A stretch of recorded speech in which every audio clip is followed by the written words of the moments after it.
Okay, I'm gonna do it. I'm gonna do an unscripted video. I don't like doing these anymore, but I feel like if I do this, it will put the actual emotions that I'm feeling into the video. And I just want this video to be relatable, and it has that type of energy when you do unscripted content that is irreplaceable. So here goes.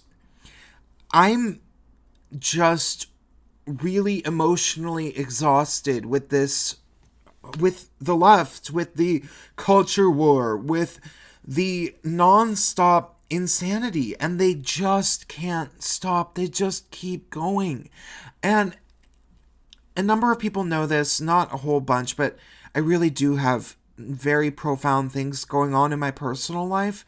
So it's just really, really hard for me to have to deal with looking at these things that I've already thought about and settled weeks ago. Like, I think almost about 3 weeks ago, I had the Jussie Smollett thing settled in my head. You can go back and look at my video. I think I called him Jamal of Empire because I actually watched the show Empire. I liked it, and I liked his character enough. I thought that some of his songs were catchy on the show. The thing about the show Empire is that all of the main characters were music artists, and they had songs. And his songs were kind of catchy. I kind of like the one where he was like, dollar, dollar bills, yo. Everybody looking for something or something. Like, I kind of liked it.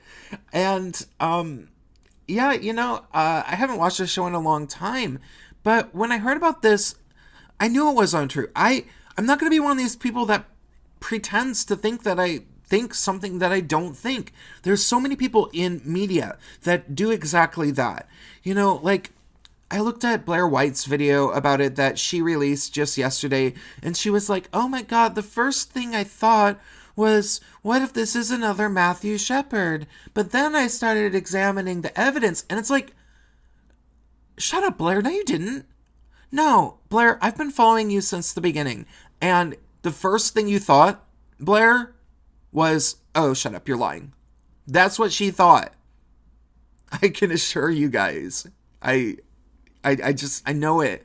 And Blair, I don't know, 6 months ago, 8 months ago, went through some sort of personal identity political crisis where she started to worry about people hating her, so she rolled it back a little bit and tried to sound more reasonable.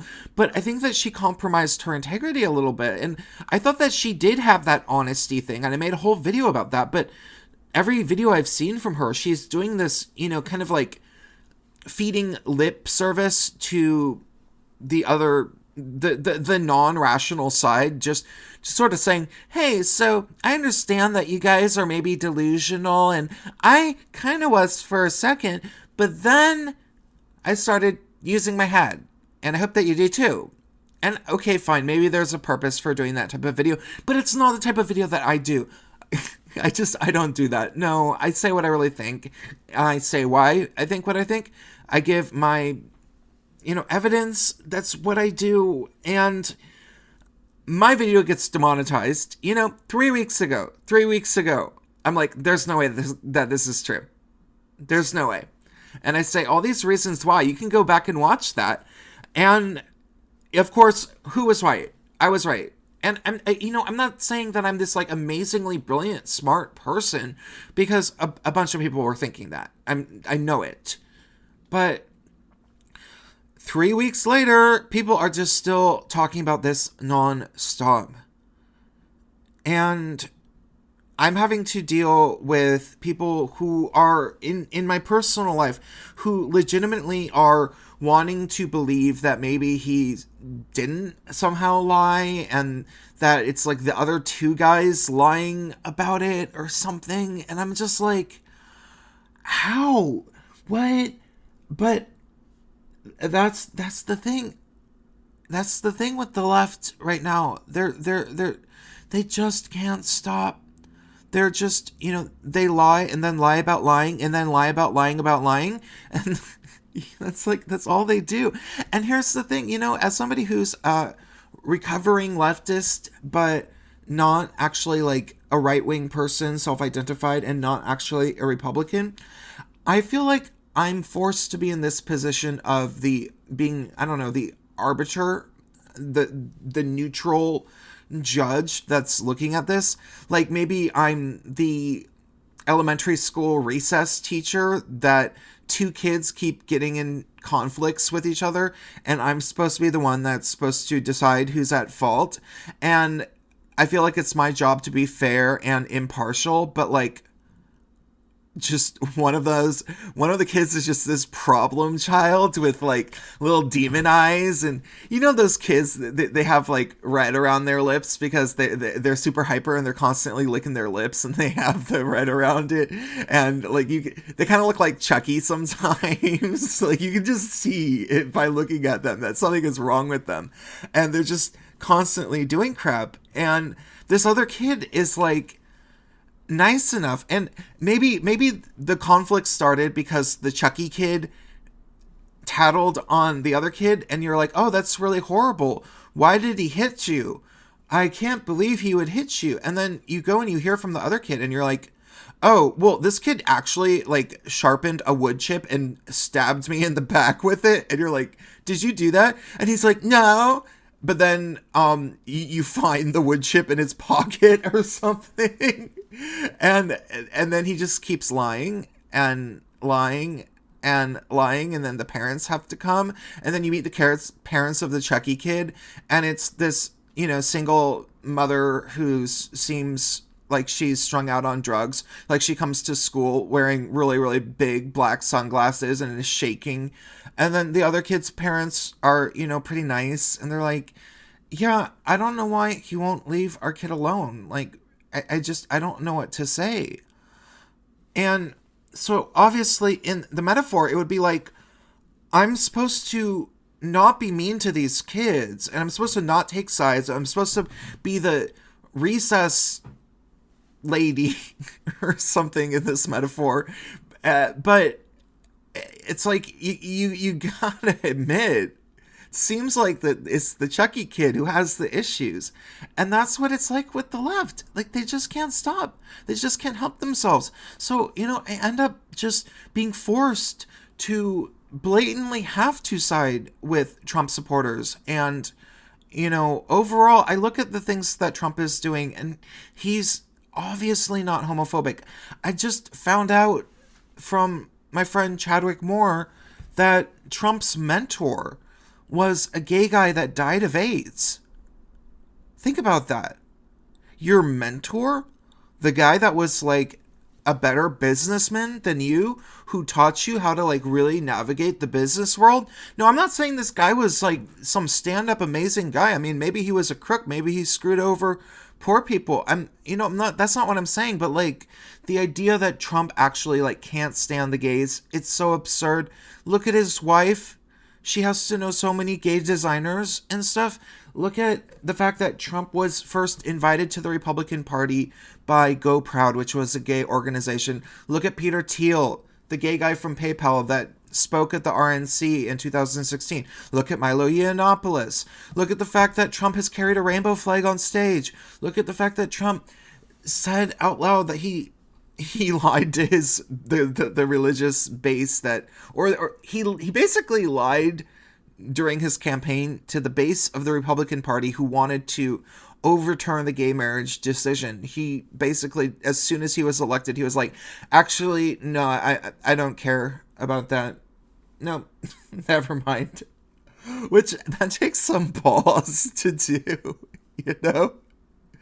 And he's not racist. I mean, nobody knows in the pit of anybody's soul how they actually feel about other skin colors, but Donald Trump did have a mixed race black girlfriend who was, you can look at her and you can see that she's black, and she was very, very pretty, and he's done so many things for, like, directly for the black community, you know, like criminal justice reform, which is something that I grew up in the far left.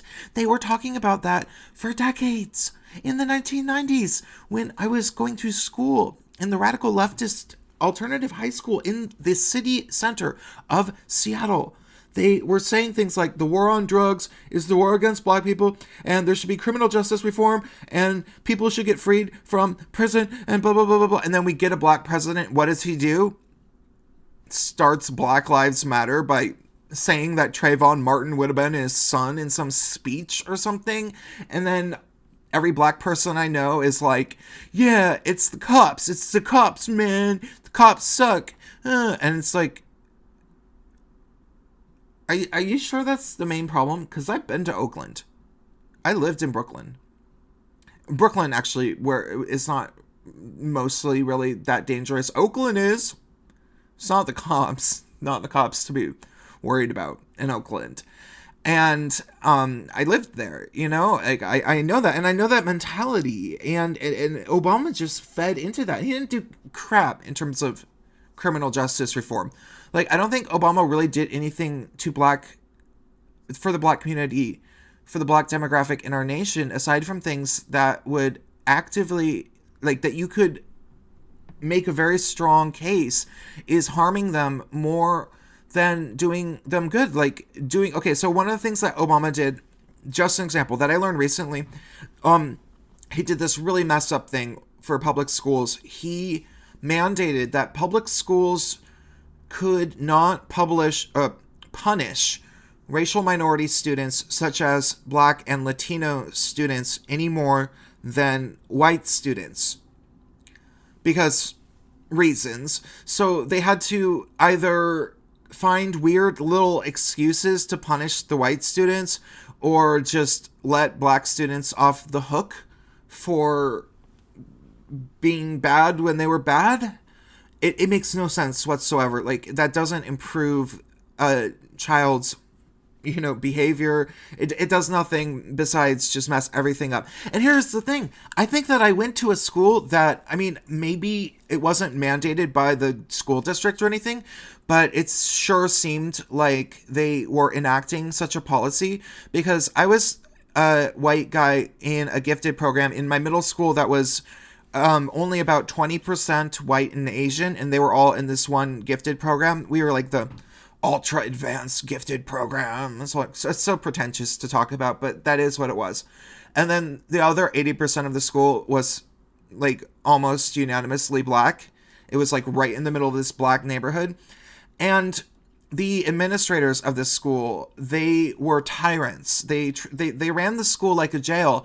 And not only did the black students have a very, very hostile attitude towards the white and Asian students in the gifted program, but the administrators did too. They hated us.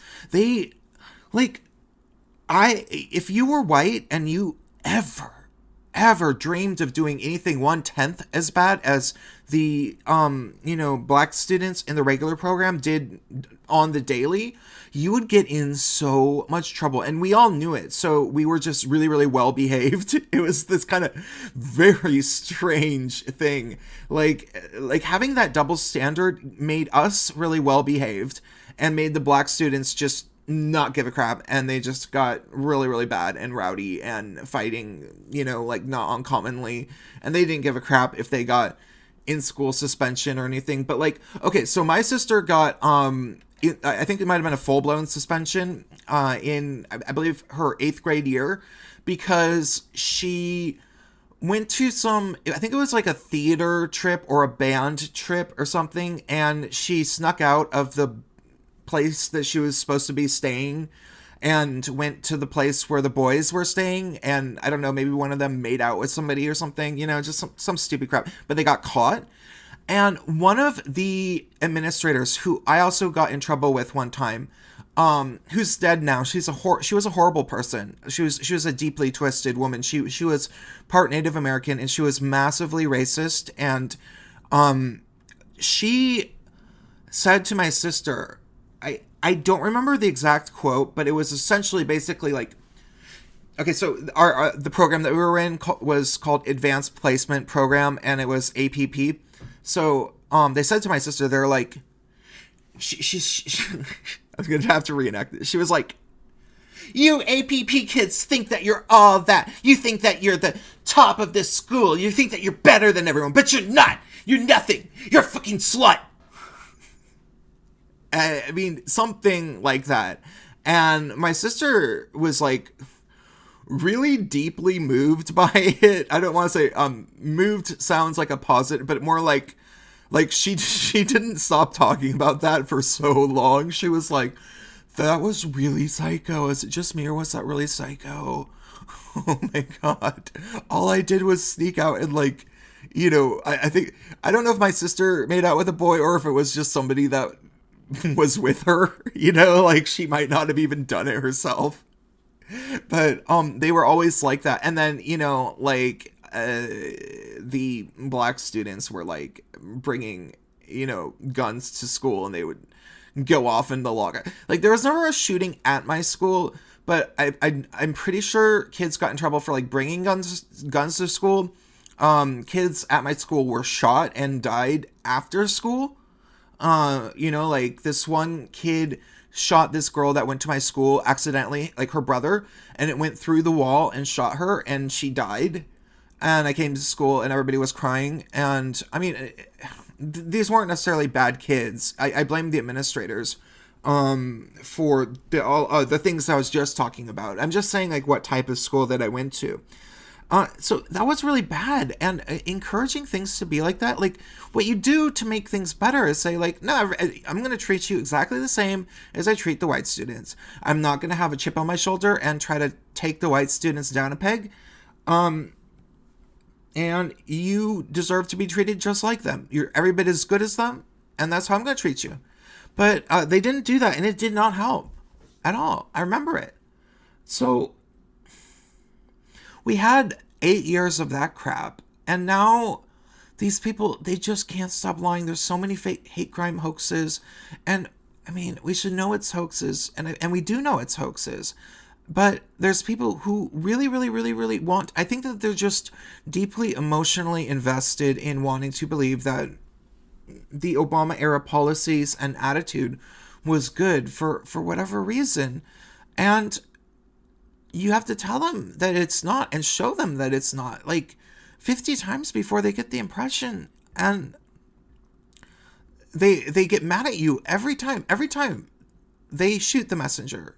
And I'm getting really tired of talking about it, like I'm getting tired of thinking about it. I'm getting tired of making these videos over and over. Like I hate being that YouTuber that's being like that. These things, I don't care about them anymore. Because there's some things that I do care about. But like, I don't know, for me to make a video 3 weeks ago that gets like 1,500 views, it's like nothing, And then I was totally right, but it gets demonetized. And then now everybody's like getting hundreds of thousands of views talking about this thing that I said 3 weeks ago.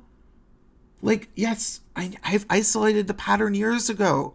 This pattern's not going to stop. And it's not going to stop until we all collectively stand up and make it stop. That means you. That means that you have to tell everybody that you know. Like, I get so many comments from people saying, like, yeah, man, I totally agree with you, but I can't say so to my friends because they'd freak out. So what? They're already freaking out every day. Did you not notice? Like, the past, ever since Trump has been in office, they've been freaking out nonstop every day, all day, every day. Can't make it much worse to tell them the truth, can it? Tell them your truth. Just do it, okay? God, I've been doing it for years. You think it hasn't cost me relationships? Jesus. I mean, like, ask my friends. Like, the second time I brought up Chadwick, but like, I actually knew him in person. I know what type of people he knew. He lost like all his friends for his views. And not even his views, for just admitting the truth. And you're such a coward that you can't lose like a few on Facebook. Just say the truth. This stuff is just going to keep repeating. And it's not even just Trump. Like, this craziness was happening during Obama too.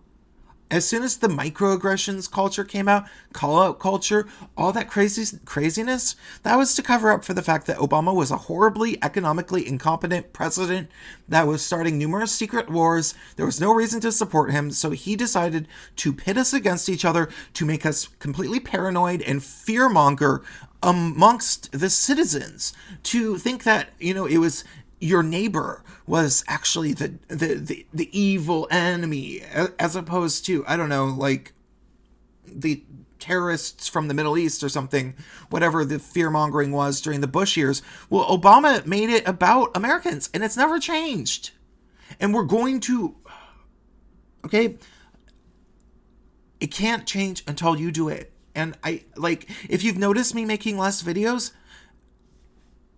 maybe this gives you a little bit of a clue. It's also because there really, really is something going on in my personal life. A lot. And I'm going to release my project no later than Friday. And I really hope you like it. But stop being a coward, man. Say what you think, okay?